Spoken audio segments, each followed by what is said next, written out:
Guys, welcome to the I Love CVille Show. My name is Jerry Miller. It is a Tuesday afternoon, and we're live in Charlottesville, the Commonwealth, the country, of course, Albemarle County, and the world on the I Love CVille Network. We have some serious injuries for the Virginia football team, which we will cover today on the program, including an injury in ACL to both guys, an ACL injury to both guys, including to one player, a wide receiver, who exploded on the scene as a first-year wide receiver.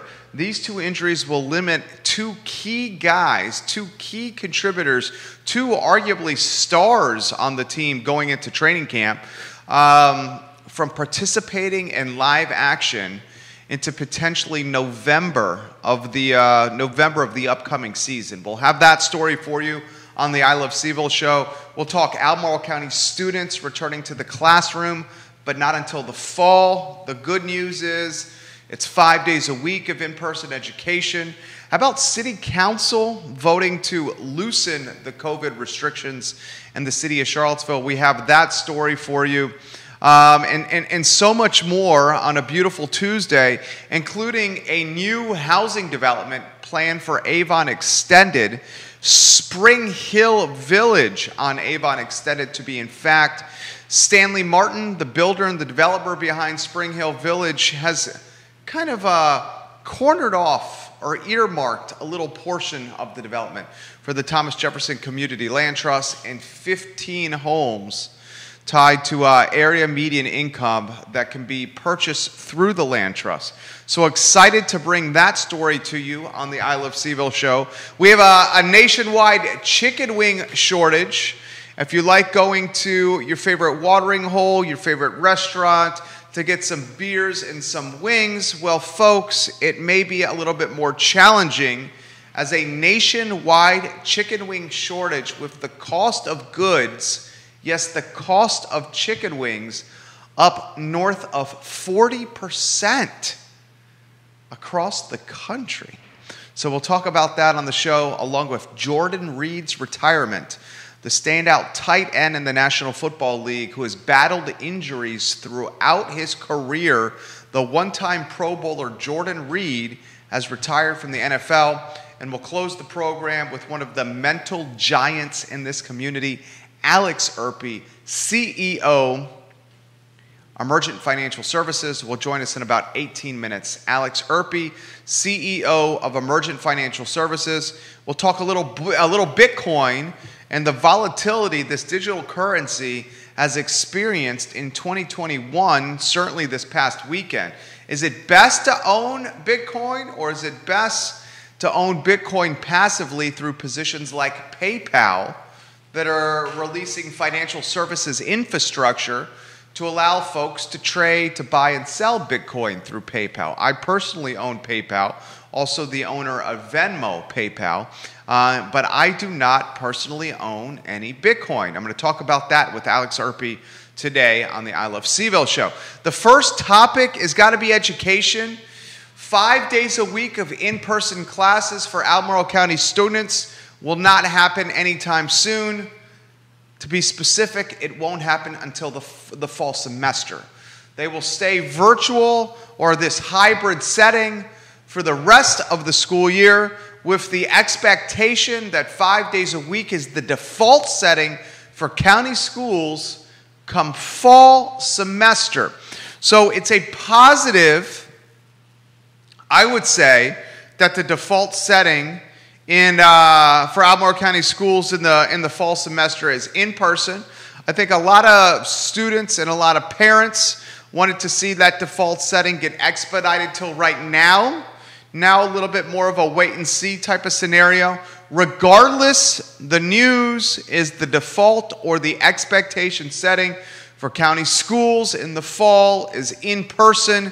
They will, county school leadership, offer a virtual setting along with the in-person default in the fall as well. So parents that don't want their kids going back to the school system 5 days a week in person will have a virtual option.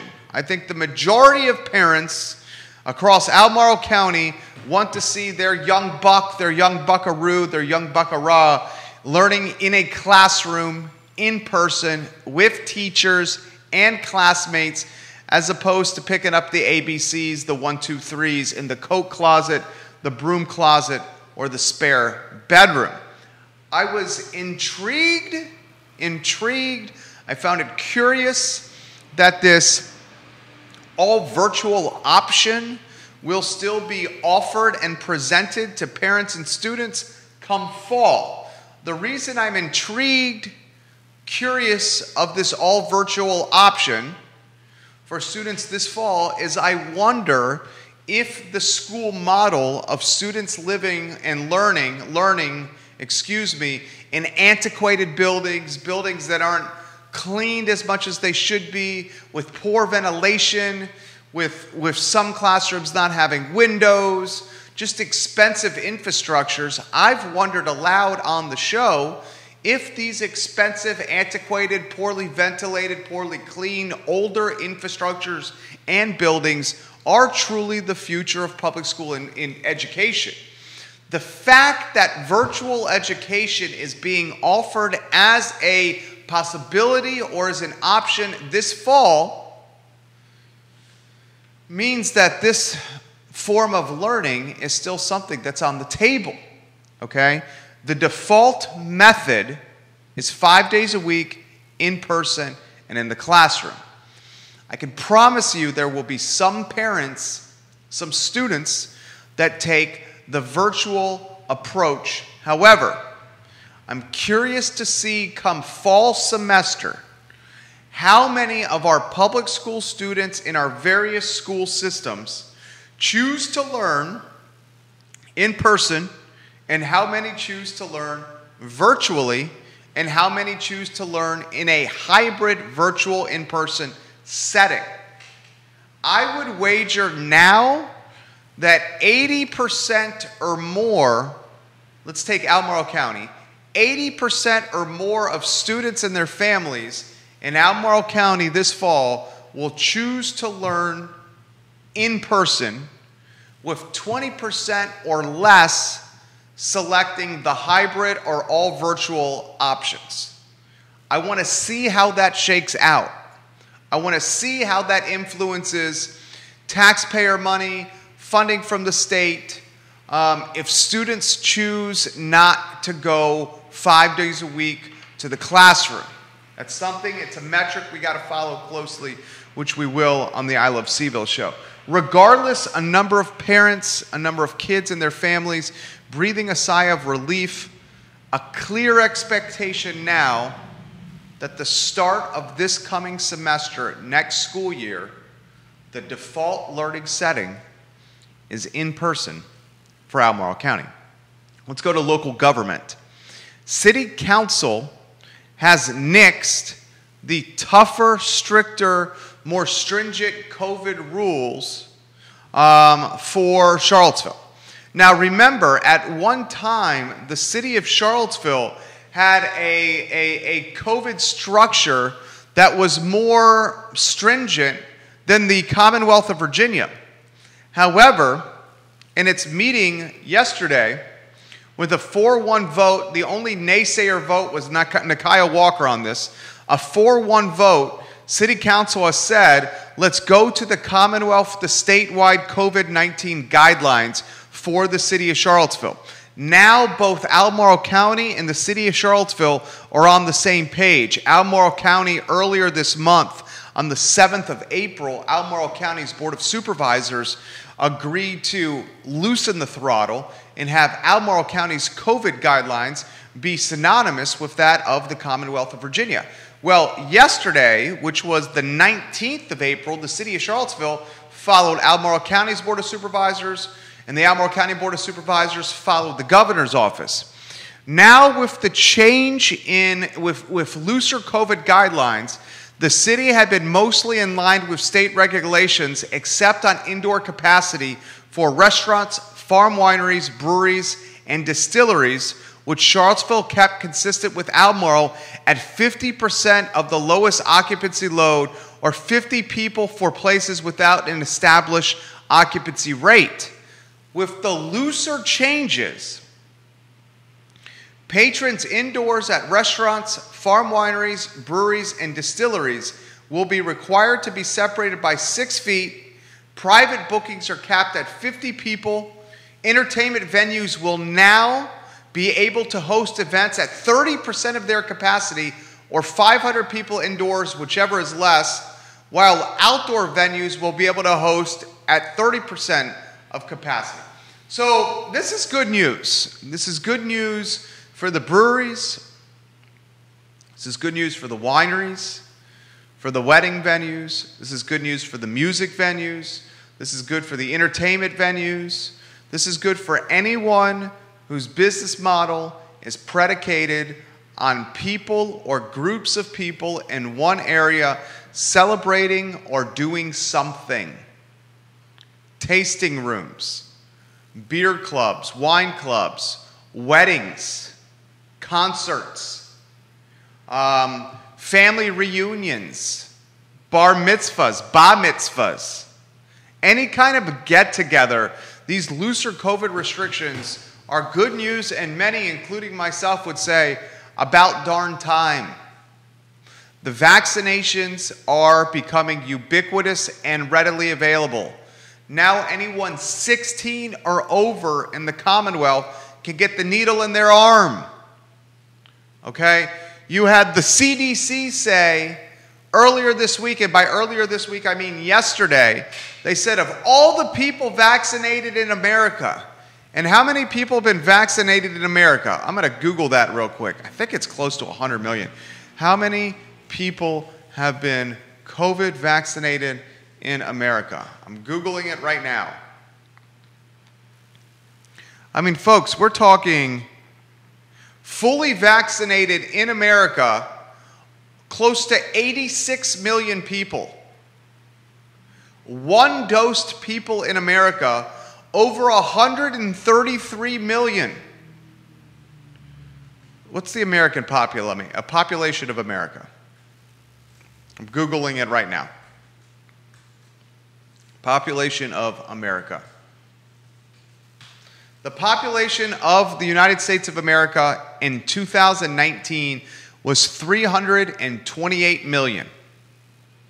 Of those 328 million American citizens, 132 million plus, almost 133 million, have at least one shot of this vaccine. So that is over 1/3 of the American population. I mean, I'm talking 37-38% of Americans have at least got one shot. Are you with me? 86 million of Americans, 86 million Americans have been vaccinated fully.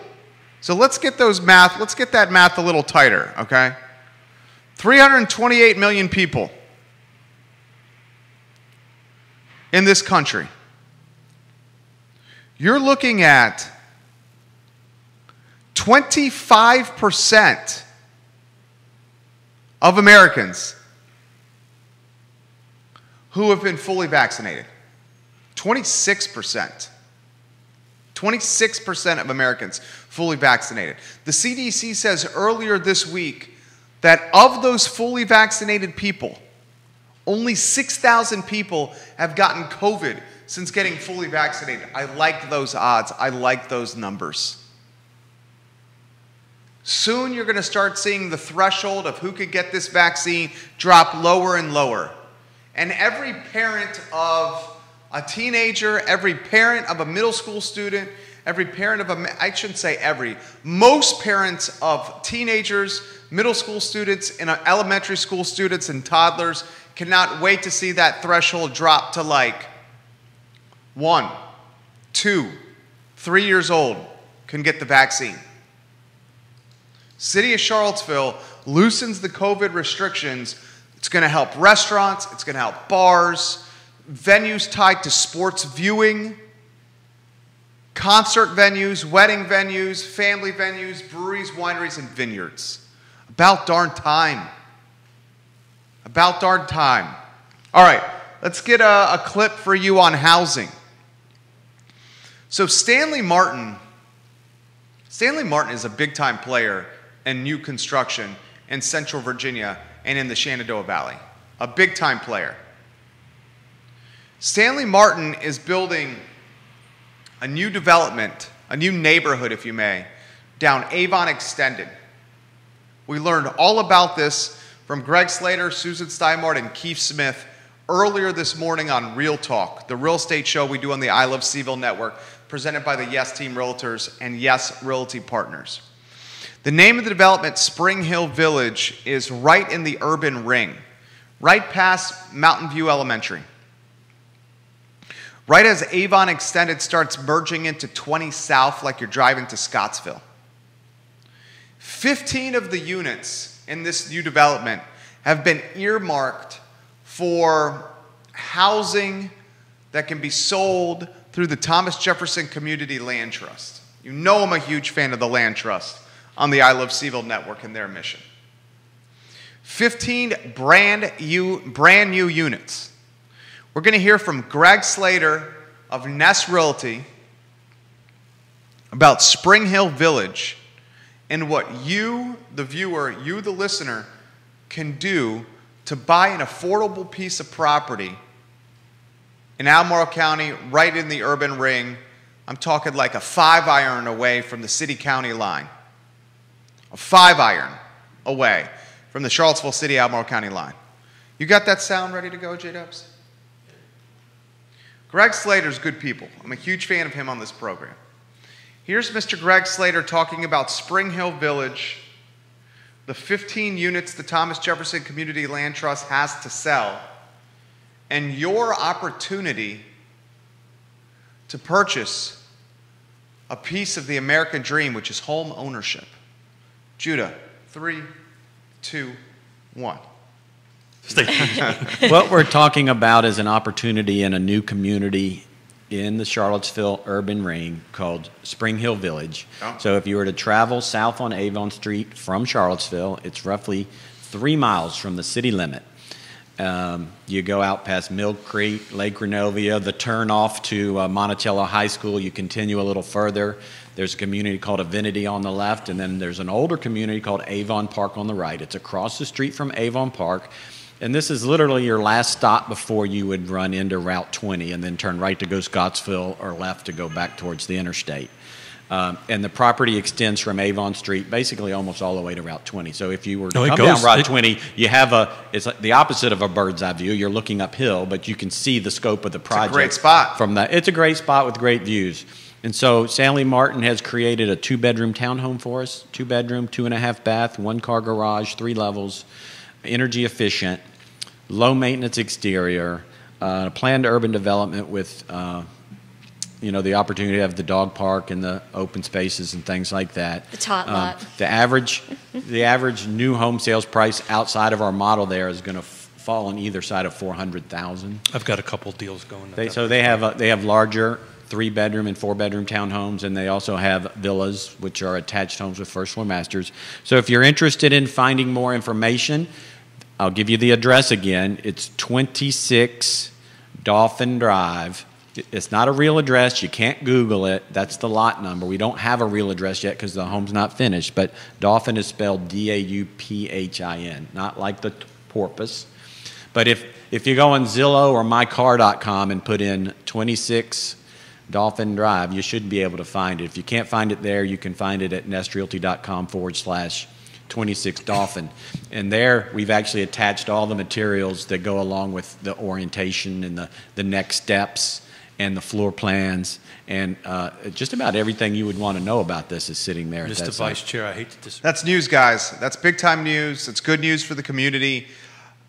It's news you'll see in traditional media, television and radio, I would think, over the next week. News from the chairman and vice chairman's mouth and from the executive director of the Land Trust, Susan Steinmart herself. 15 units tied to AMI. Legit. 15 units of housing tied to AMI. And then this Spring Hill Village development close to town, it's going to explode. It's going to boom. It's going to boom. I'm really impressed with Stanley Martin's commitment here to affordable housing. I learned this morning. Under the previous proffer system, a developer or a builder could earmark units that are for sale, housing that's for sale, and could earmark it as, quote, affordable housing, quote, and say, we're going to sell these these individual units, and we're going to restrict them to area median income, and we're going to give it an effort for 90 days. After 90 days was up, if those units did not sell in the old system, the units could then be sold for fair market value. Stanley Martin is committed to selling these 15 units, regardless of time constraints or not, from an AMI standpoint and from an affordable housing standpoint and through the land trust model. That is big time. That is big time, especially with the location that is so close to the city of Charlottesville. If you're interested in purchasing a home, one of 15 through the Thomas Jefferson Community Land Trust, I would very much go to tjclt.org right now. tjclt.org right now. And then click on the menu bar tab, Steps to Home Ownership, because these bad boys are going to go quickly.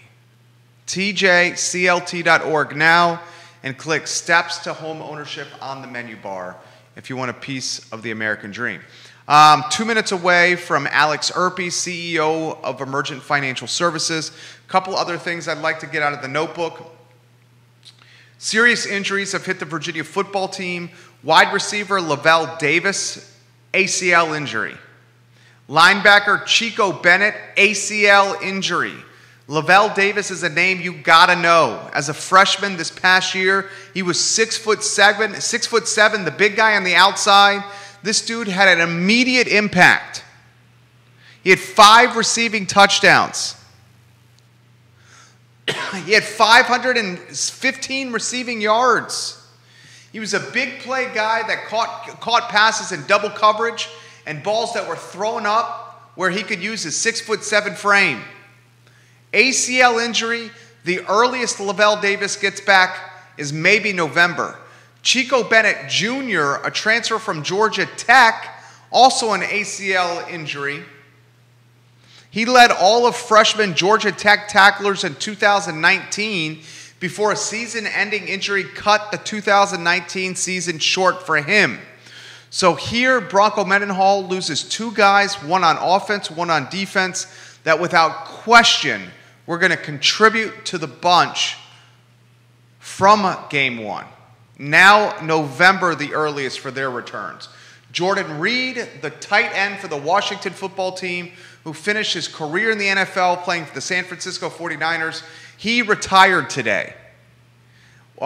He had flashes of star power and brilliance while playing for the Washington football team. Unfortunately for Jordan Reed, he could not stay healthy. He was constantly ravaged by concussions. The guy had size and speed, 6'2", 242, with great 40 time and lateral quickness. He gave defensive backs nightmares because he was physical, and he gave safeties even more nightmares because he could run by them. Unfortunately, concussions ended his career as a tight end. He finishes his career as a one-time Pro Bowl player. The time a handful of years back where he helped lead the Washington football team to the playoffs. One more item out of the notebook before we get to our buddy Alex Urpí. Folks, you got a major, I love stories like this, major chicken wing shortage going on right now in America. The cost of chicken wings is up 40+%. 40+%. Forcing many restaurateurs and bar owners to handle this very difficult question. Do we pull the bone-in wings off the menu and go boneless until the cost of goods stabilizes? This commodity we call boned-in chicken wings. The cost of goods is so high, 40+%, that we may have to pull them off the menu, or we have to pass the cost of goods, the increased COGS, onto the diner and risk polarizing our guests. One thing after the other in the restaurant business, that's for sure. You know what? I just go boneless wings. Why not just go boneless wings for a little bit? A lot of people say the bone-in is more flavor. These are two things you're gonna have beef with me. I'm a drumstick guy over a flats guy. The drumsticks are easier to eat. I think they're meatier than the flats. Judah, you agree? I agree. I mean, it's like, I just don't understand the folks that go with the flats. The flats are more difficult to eat and you get less meat on the bone. My wife likes the flats. It's white meat, so it's drier. Okay. The dark meat with the drumstick, you don't get your fingers as dirty. You can hold the edge of the drumstick and you can eat the meaty part, no problem. Then you throw away the bone. Here's another thing that's going to cause beef. Boneless chicken wings are just as good and less messy than bone-in chicken wings. Now, the naysayers are going to say, Jerry, the boneless chicken wings is way drier than the bone-in chicken wing. It's negligible, the moisture versus the dryness of the boneless versus the bone-in. It's negligible, the delta with the moisture. Negligible. And the delta from a messiness standpoint is pretty large. Boneless, a lot less messy than bone-in chicken wings. I just don't understand the commitment to flats and the commitment to bone-in. I'm going to ask Alex Urpí that question. In fact, I have Alex Urpí on the line, and this is going to be the most difficult question we ask this mental giant. First, my friend, drumsticks or flats for Alex Urpí?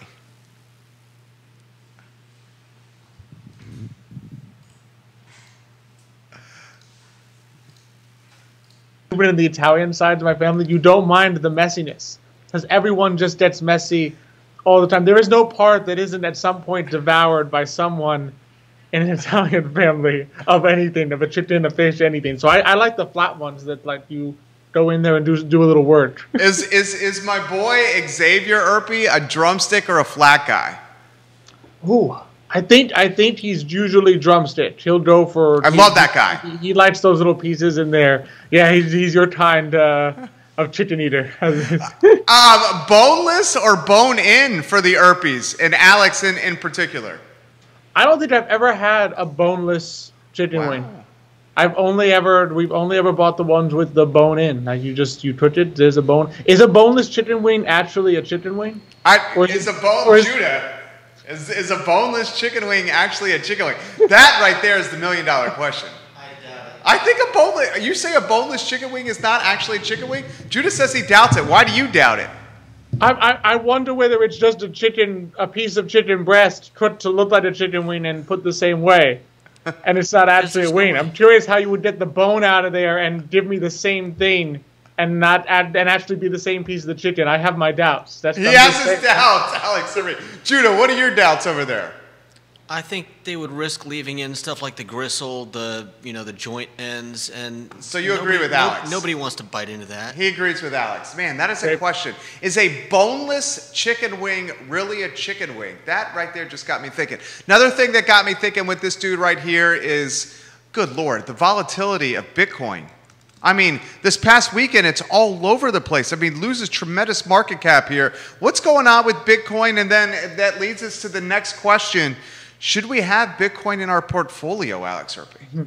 It really is funny. I always joke that I can tell what Bitcoin is doing based on whether or not people are asking me about it. Because when we get random people calling and saying, Alex, should I be buying Bitcoin? It's usually after Bitcoin's gone up. I can tell Bitcoin has taken a nice ride up for a while. But then I remember 2011 when Bitcoin crashed like 40%. Nobody was calling me in 2011 to ask about Bitcoin anymore because it was like, oh no, that I don't want to touch that. So I can always tell how it's doing because it is a very volatile, form of currency, if you want to call it that, that's out there. And it's just, we tend to use the phrase, at least at Emergent, we tend to distinguish between investing and speculation. And Bitcoin is in the speculation realm, in the sense that if you think about it as just an average investor, right, as a retail person, when you invest in a company or a bond, right, you're really investing in some kind of tangible product or service. They either make something or they do something, a certain company. And if they don't do either of those yet, you're basing it on the intelligence of the person in charge of the company that they will figure out to invent. So in other words, with Apple back in the day, maybe you bought Apple because you trusted that Steve Jobs would invent something new that would make the company do well. But with Bitcoin, you're really just asking the question. It's not, because it's not a currency that is recognized in terms of a government saying we want you to pay our taxes in Bitcoin. And it really doesn't, it's not a product or a service. You're just betting that other people will buy it and then it will go up, that more people will use it and the value will go up. And what's interesting, I think, about this past weekend is just some of how quickly there were so many rumors out there as to why it had fallen. And there was talk about, were people getting nervous that maybe the governments would crack down on it?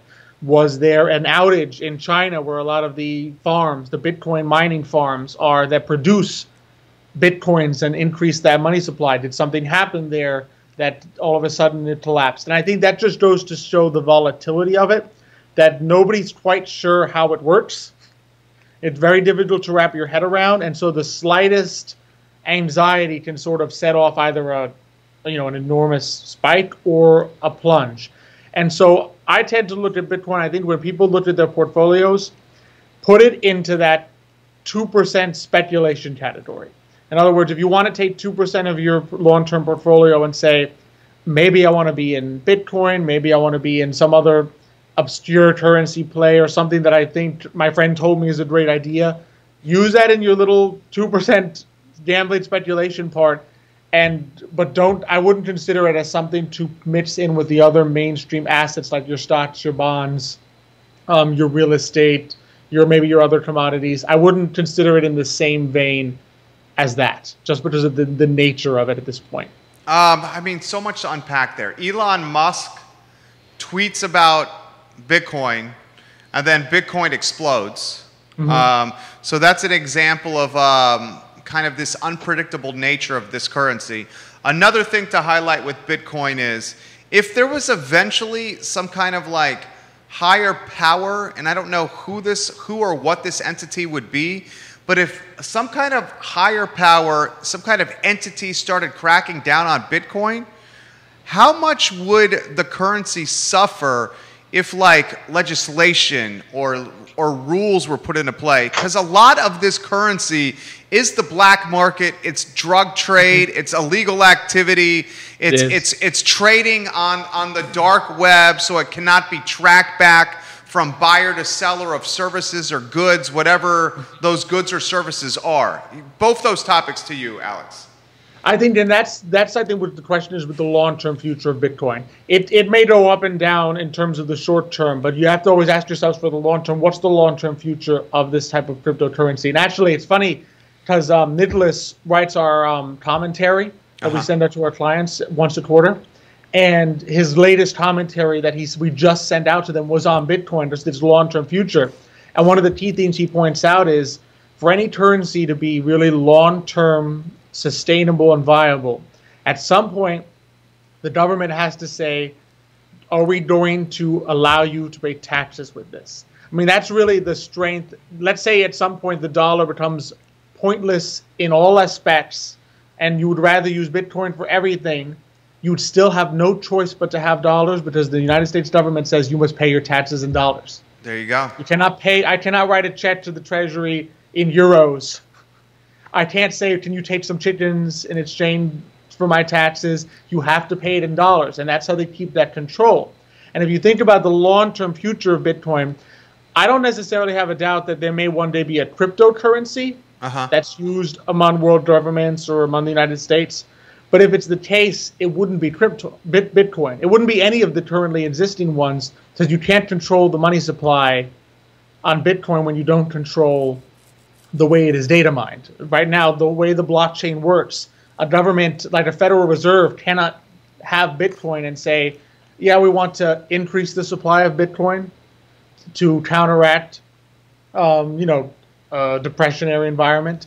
We can't restrict the supply of Bitcoin to counteract inflation.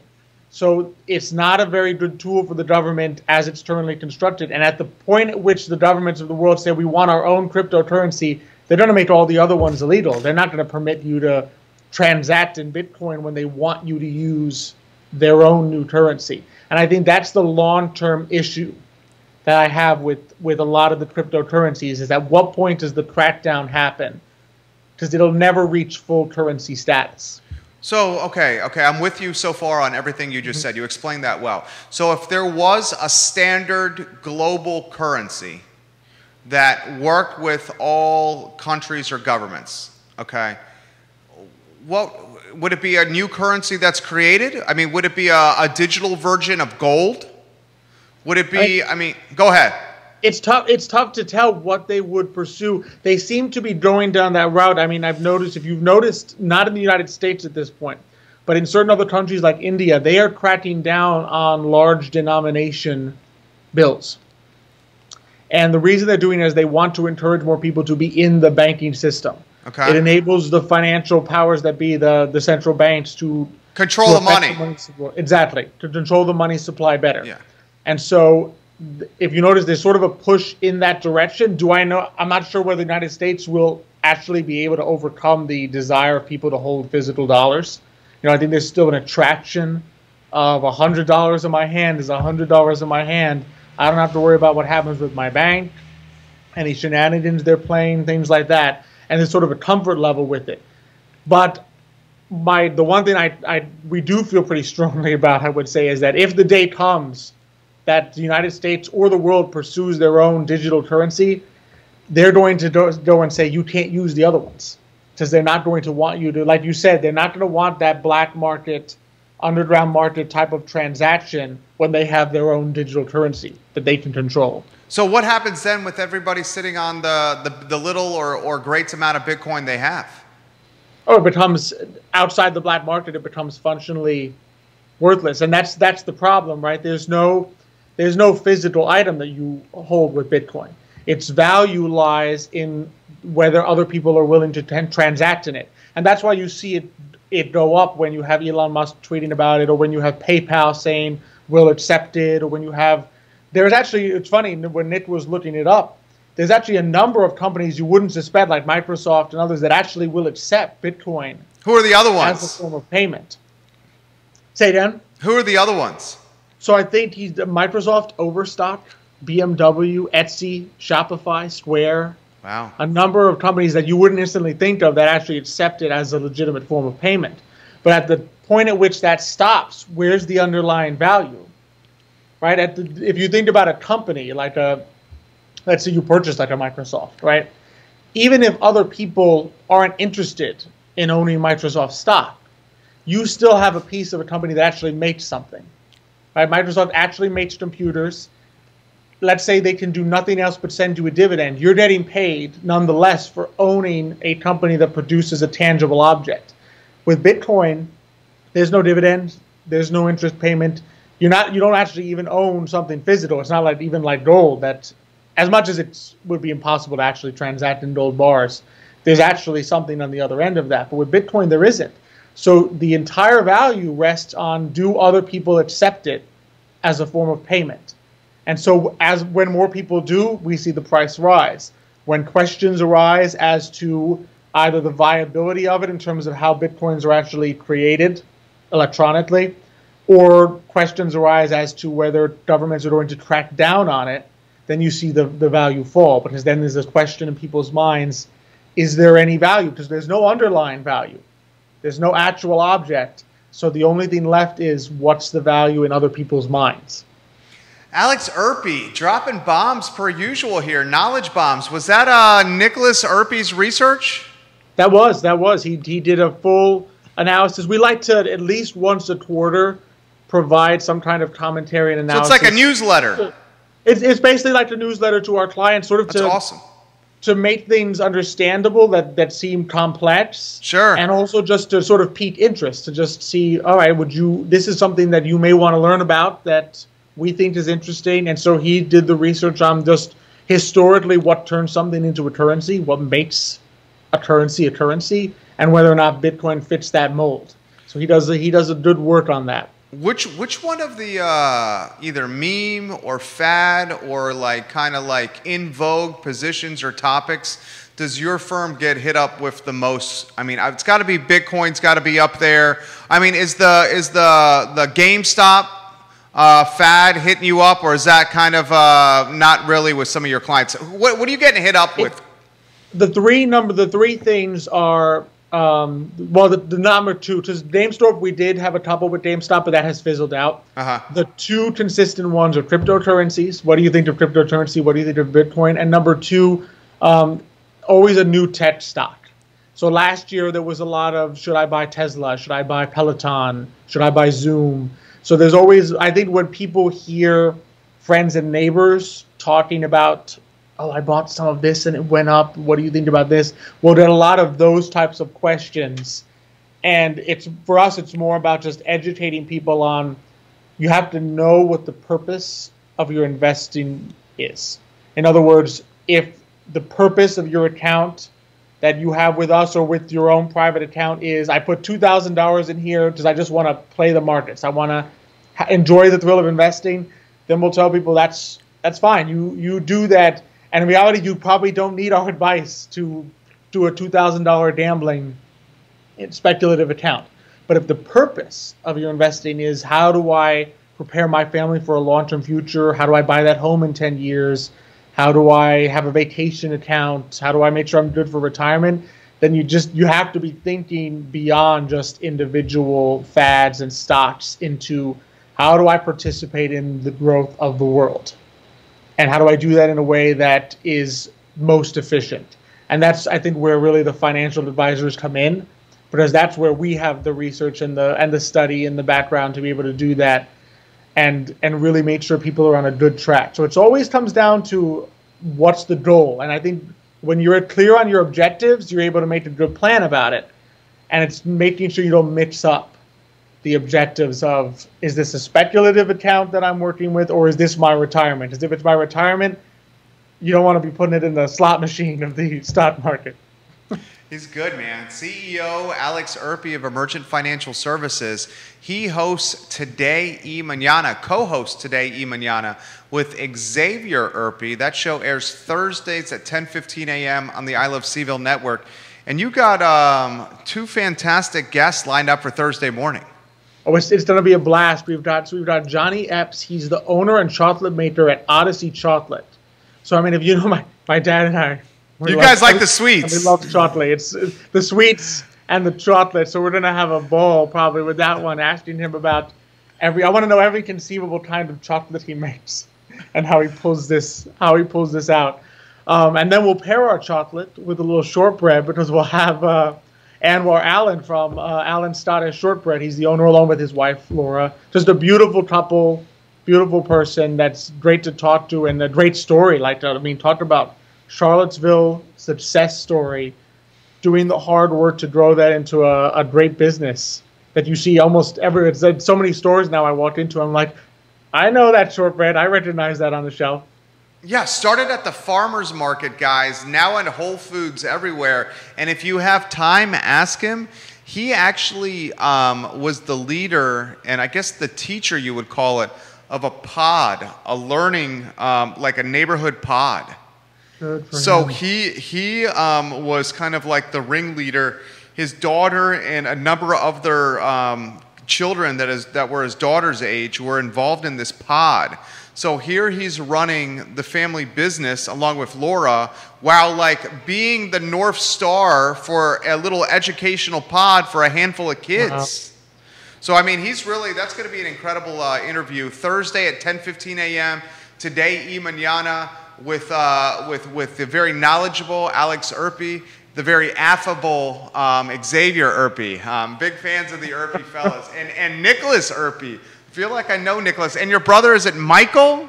Michael as well. He also works on the research side, and it's funny. Nicholas has definitely taken you referred to him as a social media ninja. Yeah, I'm serious. He has taken that to heart, because I've been noticing if you look very carefully at all his shares, his social media shares, now that he really does such a great job on, he's got the little hashtag of social media ninja in there. Yes, Nicholas. He has adopted that persona that you gave him very well. Nicholas Urpí is also the easiest of the Urpí brothers to manicure and groom. Is that not right? He is indeed. I joked, for those who love the Lemony Snicket series back in the day, the series of unfortunate events, there was a villainous couple called that they had no names, but in Lemony Snicket style, they were the man with a beard but no hair, and a woman with hair but no beard. And so I always refer to the three Urpí brothers. We've got, I'm the man with a hair and a beard. Nick is the man with a beard but no hair, and Michael is the man with hair but no beard. There you go. So between the three of us, we have it all covered. Also, if you want to know a little tidbit about Alex Urpí, Alex Urpí not only is a financial genius, not only could be legitimately an award-winning broadcaster. I sincerely mean this. I was actually encouraging him a couple weeks ago to get involved from a local politics standpoint. I mean, I truly think he could win there. He's also a novelist. He's a writer. Alex Urpí writes novels. I do. I've written them for a long time, and still trying to get the first novel published. But the short stories, I've gotten several published in some literary magazines. I've loved writing since I was maybe 10, 12 years old. Why not go the self-publishing route? Have you thought about it? I have thought about it, and my goal is to try to see the traditional. There's a lot of challenges with self-publishing in terms of just the time that you have to put in to do the marketing yourself and to really go down that road. So my goal is to attempt at least the traditional publisher route on the novels, and then see what happens when maybe go into self-publishing, either with the short stories or otherwise. Maybe when I have enough short stories published, I can do a little anthology of them and just. Well, you could use the social media ninja, Nicholas Urpí, to help build the brand. I can indeed. Well, Nicholas Urpí, he actually is a published author. He went the combination publishing right. He actually has a novel that you can purchase from him. Dude, the Urpís are like Renaissance men over here. I mean, Xavier, do they take after you, Xavier? I mean, your sons are like Renaissance people. Here's where he gives props to Mrs. Urpí right here. That's what you're about to do, aren't you? It is. I mean, especially the go-getter. My mom is just really good at like encouraging you to think of new ideas and what can you do to make this work, and really just so supportive. And they pushed education a lot when we were younger, the writing, the reading. And my dad too is published from back in the day. He has a book of Cuban poetry, and he is on a list. We found this out when we were in college. We went to go discover him to see whether he was in UVA Alderman Library, and sure enough, his book is in the stacks at Alderman, and he's on a list of exiled Cuban poets. Get out! Never mind that he was exiled from Cuba at 6 years old, or 5 years old, but he's on a list of exiled Cuban poets. That sounds so heroic and so dashing. It does. I mean, when we have some copies of the book, and we're like, this book, Instantes Violados is the name, and it's like this book is an exiled Cuban poet. Which Xavier Urpí, what a pimp! Yes, he is. We leave out the part that he was 5 when he left. Yeah, we don't need to know that. It makes it sound like he was there fighting, and he fought his way out of Cuba, and they had to get rid of him because his poetry was just too good and too counter-revolutionary. Every time we see Xavier on Thursday, Judah, we got to call him. There's the exiled Cuban poet, Xavier Urpí. That should be his lower third for today y mañana. I've enjoyed this interview. I always do, Alex Urpí, my friend. We will see you Thursday morning. Absolutely. It's been a lot of fun. You have a good one. You too. All right. Oh man, Thursday morning, not only are you getting some common sense and financial perspective and advice from Alex and Xavier or Urpí, but you're also getting perspective from the exiled Cuban poet, Xavier Urpí, and the novelist, Alex Urpí. That's a big time show right there. All right, so that's the program. We're grateful for your support on the network. Oh, a couple things out of the notebook. I promised you yesterday more research and reconnaissance on Biscuit Run Park. We have a 1,200-acre park in the urban ring.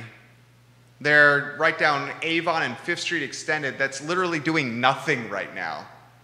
It's doing nothing from a housing standpoint, from a new construction standpoint. It's doing nothing from a quality of life standpoint.